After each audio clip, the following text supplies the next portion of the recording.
தவிர்ப்பதும் சந்திப்பதும். நீயோ தேவனுடைய மனுஷனே, இவைகளை விட்டோடி நீதியையும் தேவ பக்தியையும் விசுவாசத்தையும் அன்பையும் பொறுமையையும் சாந்த குணத்தையும் அடையும்படி நாடு. 1 தீமோத்தேயு 6:11. விசுவாச வாழ்க்கையில் பாவத்திற்கு வழிவகுக்கும் என்று அஞ்சத்தக்க சூழ்நிலைகளை தவிர்க்கின்ற ஒரு ஞானம் வேண்டும். அதுபோல பாவத்திற்கு ஏதுவான சூழ்நிலைகளை தவிர்ப்பதற்கு வாய்ப்பில்லாத சூழ்நிலைகளில் அவற்றை சந்திக்கும் ஆயத்தமும் விசுவாசமும் வேண்டும். எப்பொழுதுமே நாம் பரிசுத்தமாக நடந்து கொள்வதற்கு ஏற்ற விதமான சூழ்நிலைகளையே இயன்ற மட்டும் தெரிந்து கொள்ள வேண்டும்.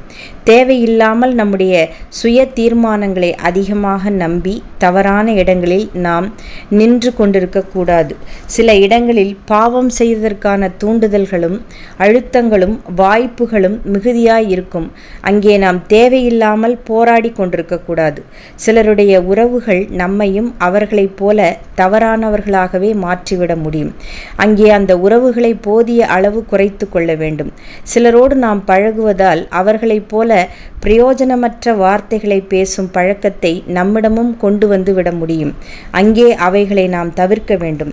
சில வியாபார சூழ்நிலைகளிலே, சில அலுவலங்களிலே, வேறு பல சமுதாய நடவடிக்கைகளிலே பிறப்பால் இனத்தவரோடு நெருங்கி பழகும் போதும் தவறான தொடர்புகள் ஏற்படவும் பிரச்சனைகள் இல்லாமல் பாவம் செய்யவும் மிகுதியான வாய்ப்புகள் உள்ளன.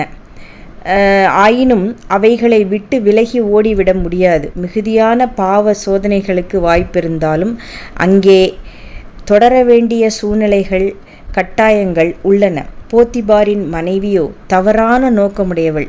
யோசேப்பிற்கோ அங்கே வேலை செய்ய வேண்டிய ஒரு கட்டாயம். ஆனால் அவன் பாவ சோதனையை விசுவாசத்தோடு சந்திக்க தன்னை ஆயத்தப்படுத்தி இருந்தான்.